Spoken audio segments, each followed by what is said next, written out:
Chapter 5, The Young Republic, Part 3, The War of 1812.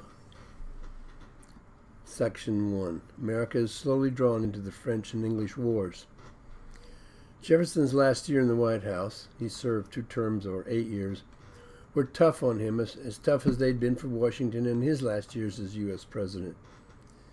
The primary cause was a bitter English-French feud stirred by Napoleon, with his efforts to spread to the rest of Europe, by military force if need be, French Enlightenment ideals, that is, anti-monarchy ideals, and to a lesser extent anti-church ideals. Although Napoleon clearly was a French dictator, there was something about French culture that appealed to Jeffersonian Republicans. They also still harbored very strong anti-British sentiments. On the other hand, the Federalists, who were quickly dropping in political importance, looked to England rather than France as their natural allies. But in any case, whatever the sentiments, there was no way America, whose economy was built heavily on trade, could stay out of the French-English conflict, even as neutrals. During these troubled times, the British never ceased their impressment of American sailors. But in 1807, a British warship attacked an American warship just off the American coast when it refused to allow the British to board them for a sailor hunt. Americans were outraged, and it was all Jefferson could do to keep his Republican Congress from pressuring him to issue a declaration of war against Britain. What Jefferson did, however, was almost as ruinous as war would have been at the time. He decided that somehow placing a block or embargo on American trade with England would bring the British to their senses. He had the idea that this would stir up workers' unrest in England. His rather naive analysis blinded him to the fact that this would actually put America in alliance with France, which was trying to bring the English economy to collapse by a similar embargo against English goods traded on the European continent, a continent that Napoleon now dominated. The economic stakes were so high in the British mind that this American embargo would only inflame them further against the Americans, not bring them to their knees. He also failed to realize that this policy would force American traders into bankruptcy or into smuggling. Hoping to placate the opposition which exploded when he announced his embargo, he announced that the same policy would hold true also with respect to trade with France. But this pleased no one either. To make bad matters even worse, Jefferson chose to meet the European challenge by not building more ships, frigates, the likes of which had proven themselves so capably in the war with Barbary states. He figured that not having a fighting navy would help keep Americans from making the mistake of wanting to go to war with either France or Britain. Instead, he chose to build a number of much smaller gunboats. These would not be terribly effective in defending American shipping overseas, but certainly could be used to help prevent the American smuggling that his embargo encouraged. Such dangerous folly did not escape the notice of the American press, even bringing fellow Republicans to loud complaint. But Jefferson stood firm and thus finished his second term in the midst of a national uproar. However, just before he left office in 1809, he finally saw the logic in repealing the much-hated embargo. James Madison. Madison had started out as an ardent Federalist, one of the co-authors, with Hamilton and Jay, of the Federalist Papers, advocating brilliantly the acceptance of the federal Constitution. But with time, he found himself swinging his loyalties behind Jefferson, who looked upon the national government with deep suspicion as a potential confiscator of the rights of the states and their people. When the strongly pro-federalist Hamilton purposely built up the powers of the central government through a policy of attaching it to the interests and thus support of the moneyed banking and industrial class, Madison found himself swinging fully to the anti-federalist Republican camp, which he even helped organize as a proper political party. During Jefferson's 8-year presidency, Madison had served loyalty as Jefferson's Secretary of State and right-hand man. and was the obvious choice of the Republicans to take over the presidency when Jefferson was ready to leave office. For Madison, it was an easy glide into office. Madison secured almost 3 times the electoral vote as his Federalist opponent. But nothing after that remained so easy. Madison tried hard to pacify the British, but the British were not interested in changing their policies towards America. Then the Republicans in Congress weakened America's diplomatic hand further by cutting deeply the funding for the Army and the Navy. Footnote. Jefferson and his Republicans had the strong notion that state militias, not a standing federal army, provided the country its best defense. They identified a standing army with the tyranny of European kings and emperors, and the militias with democracy. Tecumseh. But this unwise reduction of the U.S. Army also weakened the defense of the American settlers along the frontiers with the Indians, at a time when the Indians were deeply involved in military alliances with the English. Thus it was that while American relations were worsening with the British over their treatment of U.S. Navy and its sailors, the Shawnee chief Tecumseh and his brother, the Prophet, organized for war. Tecumseh gathered a huge Indian confederation dedicated to driving white settlers from the Indian lands of the Great Northwest. Although Tecumseh received a stinging setback by the Americans at the Battle of Tippecanoe in 1811, footnote, thus gaining fame for Indiana governor and commanding officer General William Henry Harrison, who with his men bravely stood their ground when, instead of meeting to discuss peace, the Prophet attacked the white army who had come to meet with him.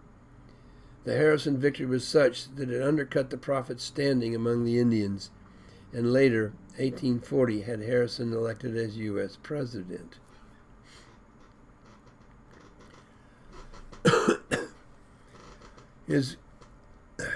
Tecumseh's Confederation continued to give serious trouble to the white settlers in the Great Northwest. And when the War of 1812 broke out the next year, he was quick to join the British as an ally against the Americans. Steps towards war with the British, 1812. The younger Republican war hawks.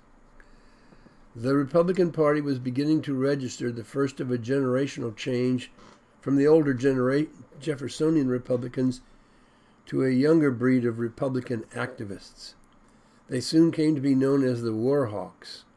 Henry Clay of Kentucky and John C. Calhoun of Southern California prominent among them.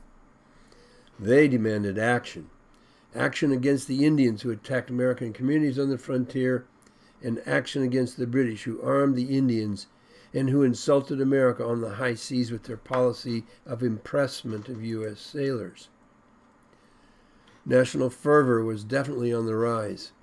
In this, the younger Republicans, footnote, in fact, many young Federalists had joined the growing Republican Party, helping to reduce further the size and impact of the Federalist Party, but also helping to promote this new nationalist look of the Republicans. This group of new Republicans included even John Quincy Adams, son of the ardent Federalist and former U.S. President John Adams. The younger Republicans seemed to be departing from the original principles of the Republican Party set out originally by Jefferson, that is, the priority of the states over the nations. In many ways, they were acting more like the Federalists of an earlier generation.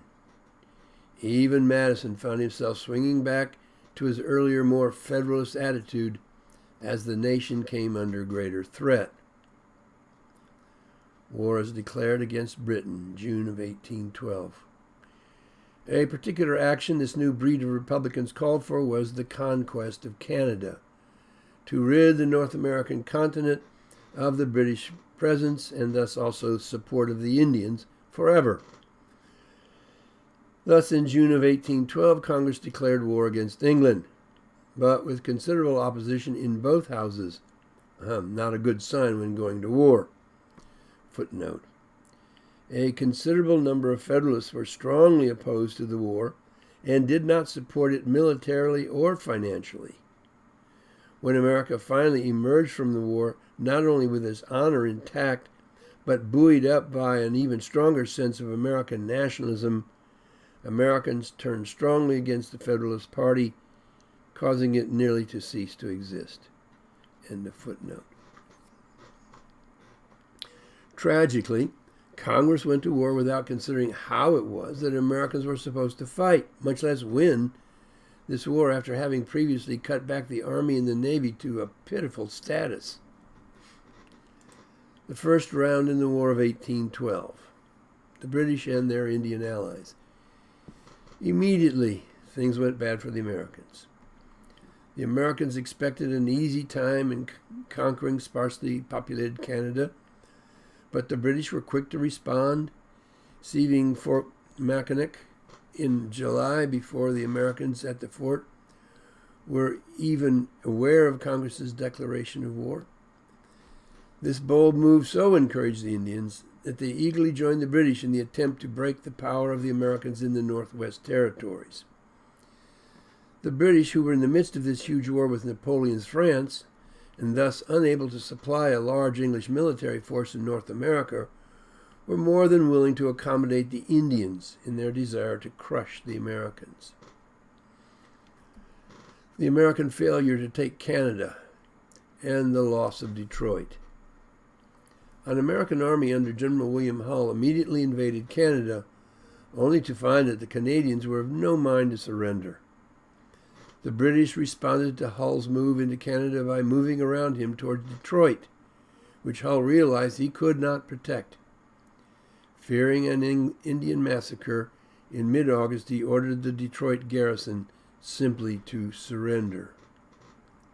The massacre by Indians at Fort Dearborn.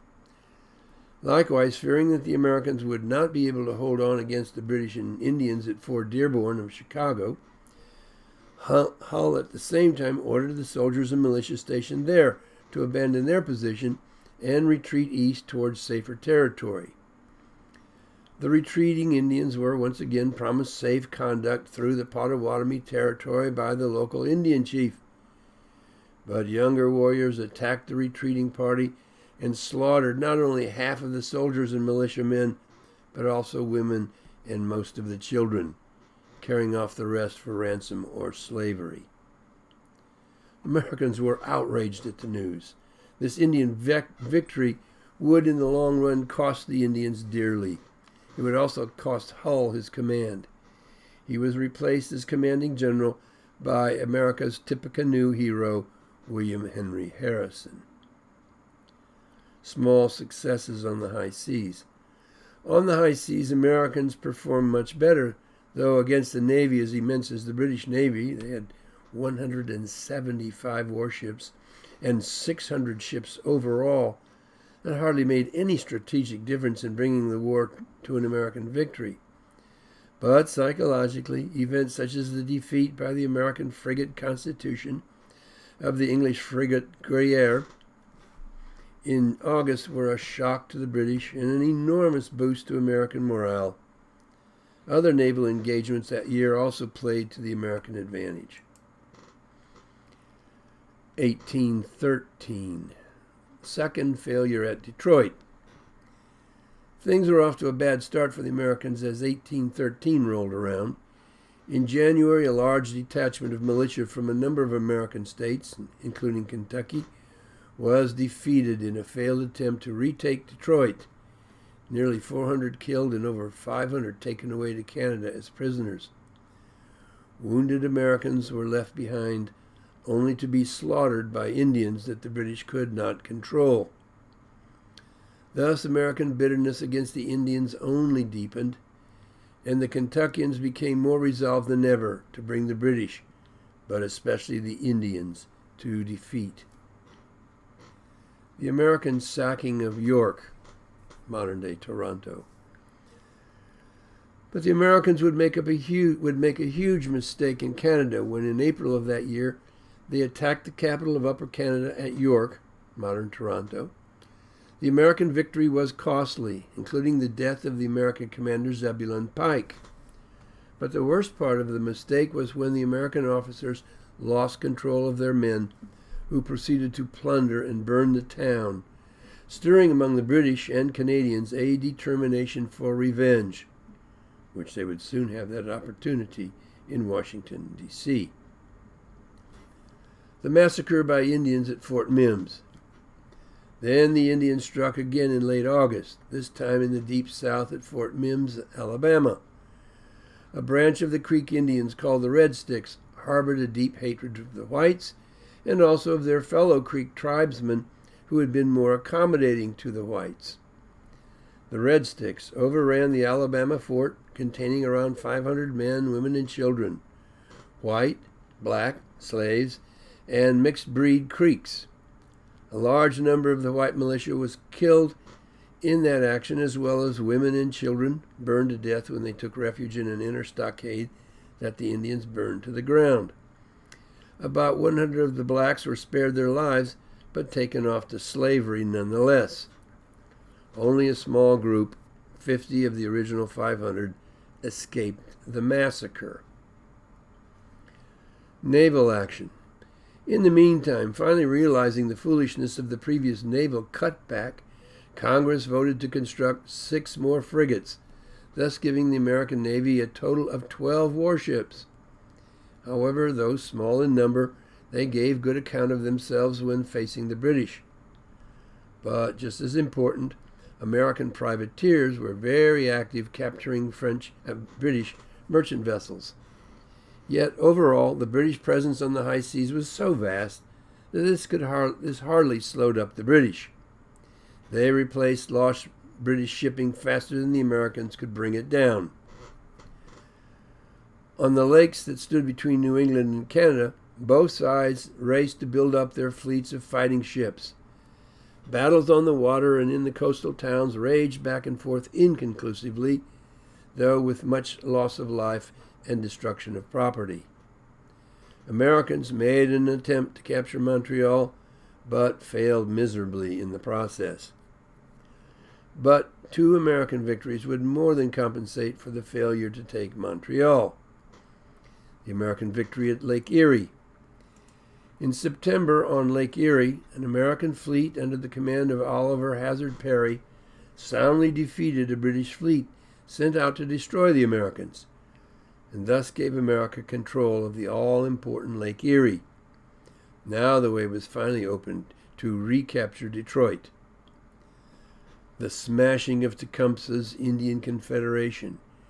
In early October, the Americans met up in Ontario with a retreating British army and with Tecumseh and his Indian Confederation. In the Battle of the Thames, Tecumseh was killed and the British army soundly defeated. With the news of Tecumseh's death, the Indian resistance collapsed. Indeed, his death would mark the collapse of his huge Indian Confederation. All in all, it was a major American victory. 1814. Defeat of the Red Sticks at Horseshoe Bend. The Americans took their revenge on the Red Stick Creeks the following March in nearby Mississippi when General Andrew Jackson led his Tennessee militia, allied with Cherokee and friendly Creeks, against the Red Sticks at Horseshoe Bend.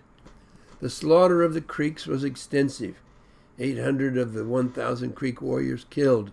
Jackson's side lost only 49 killed, breaking the power of the Red Stick Creeks and establishing General Jackson as a military hero. The British now turned their attentions to their American enemies. When Napoleon finally was brought to defeat in Europe in May of 1814, footnote, he was exiled at the end of May in 1814 to the Isle of Elba off the Italian coast. The British were then able to turn their attention more closely to the war going on between America and Canada. They devised a grand strategy to hit the United States from 3 directions: from Canada in the north, up the Chesapeake Bay towards Washington and Baltimore in the east, and at New Orleans in the south. Talks of peace. However, both sides, Americans and British, were tiring of the war. A British blockade of American ports had reduced American shipping and trade to a point of near economic collapse. But the British were becoming war weary. Taxes were running very high, and trade with Canada and the British Caribbean was suffering. Thus, both sides agreed to meet in August in Ghent, in Belgium, to explore the possibility of a peace. But the English, feeling that they had the military upper hand in negotiations, demanded full British naval control of the Great Lakes, unrestricted access to the Mississippi River, and the creation of an Indian buffer state between Canada and the United States.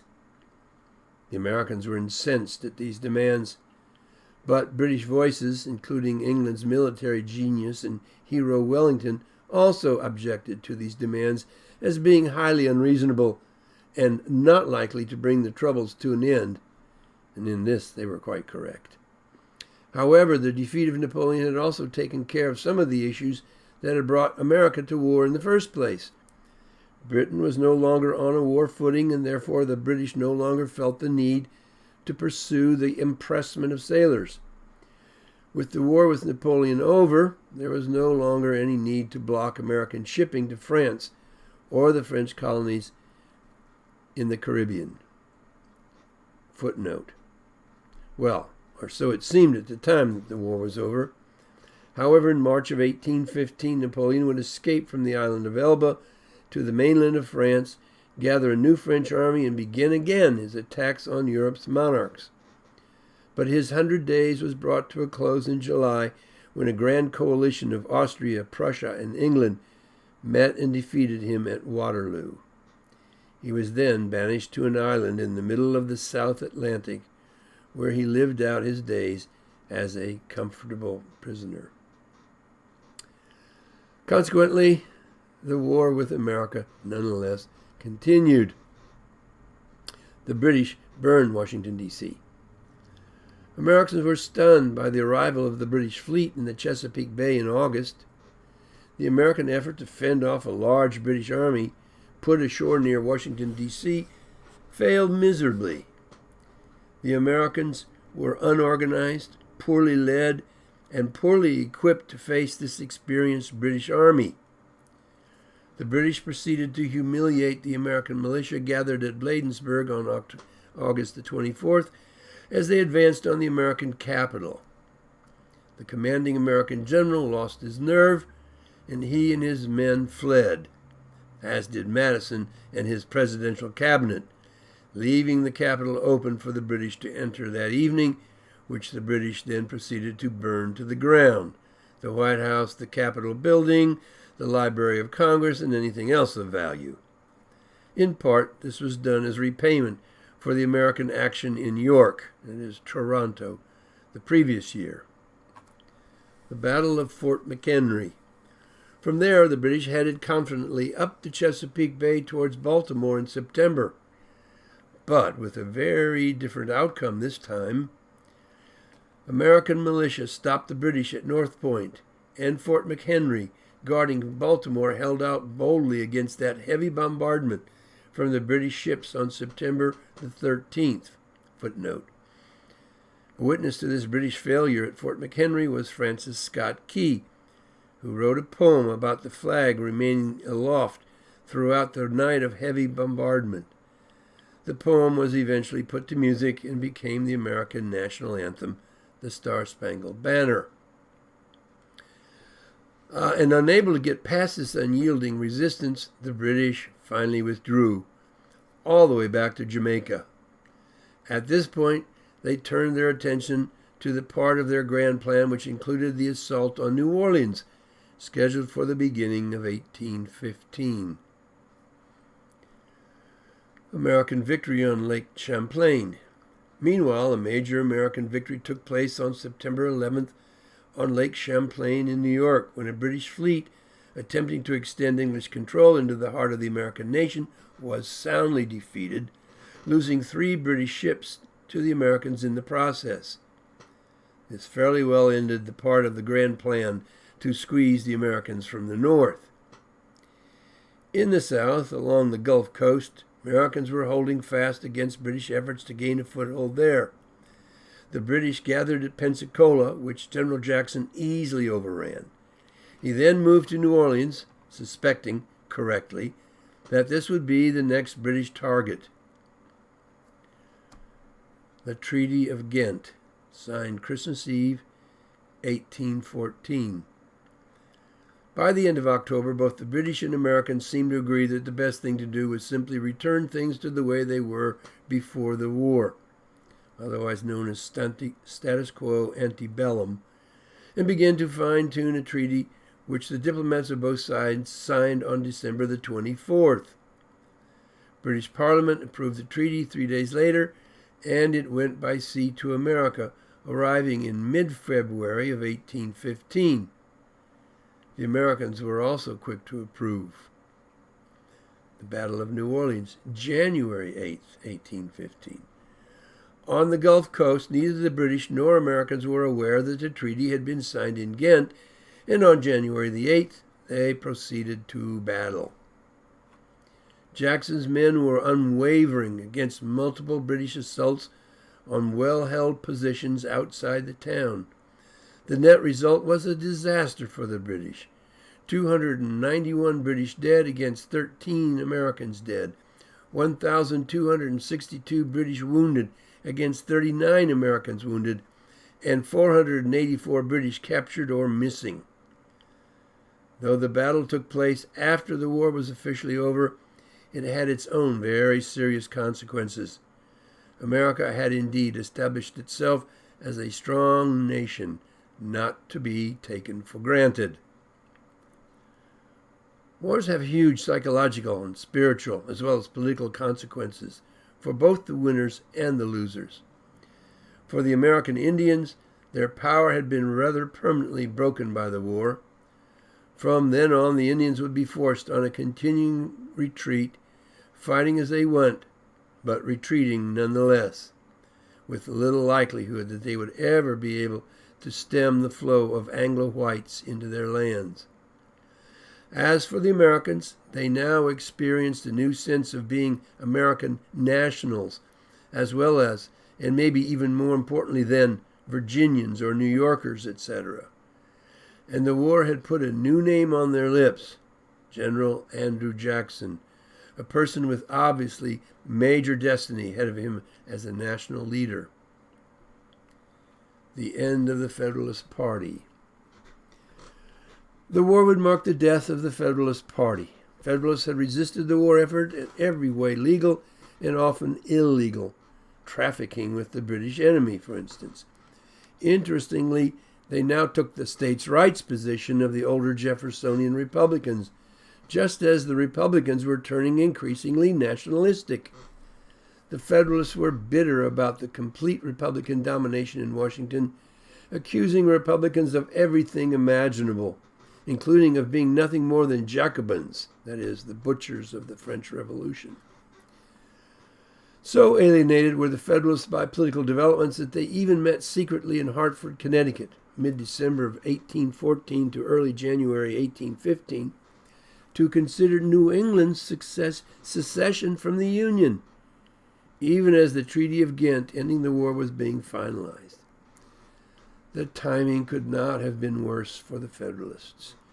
Jackson's victory at New Orleans had the American national spirit running so high that the Federalists' negativity appeared to be even treasonous. The Federalists backed down from their call for secession, but it was too late anyway. As a party, they were finished. Madison's last days as president, 1815 to 1817. The last 2 years of Madison's 8 years as president were largely without major controversy or issue. The nation was ready to get back to the business of growing, economically and territorially. Madison sponsored tariffs to protect the growing American industrial sector and busied himself in securing federal grants for the states for the building of roads and canals to link the interior with the East Coast. He even backed down from some of his earlier Jeffersonian tendencies, bringing back into existence in 1816 a Second Bank of the United States, BUS, footnote. Madison and the Republican Congress had earlier refused to renew Hamilton's Bank of the United States, BUS, when its charter had expired in 1811. End of footnote. And he supported the establishment of a professional military. At this point, he was definitely following in the footsteps of his once friend, then adversary, Hamilton, not his former mentor, Jefferson. But a controversy arose in the very last days of his presidency, the Bonus Bill of 1817. It called for profits and dividends from the new national bank to be used to fund more roads and canals. Though Madison was a supporter of exactly just such internal development, he felt that the Constitution did not allow for the federal government itself to become involved directly in this action. He thus vetoed the bill just prior to leaving office. In this, he was drawing from his former Jeffersonian dislike of empowerment of the federal government over the states. But he was also treading on the ground of an issue that would come increasingly to trouble all national politics: the growing sectionalism that seemed to arise over every issue. For one thing, development of the West at the expense of Eastern financial interests drew off workers necessary for the development of the Eastern industries. But for another, it constantly raised the question: is a rising Western territory to develop as a slave or free state?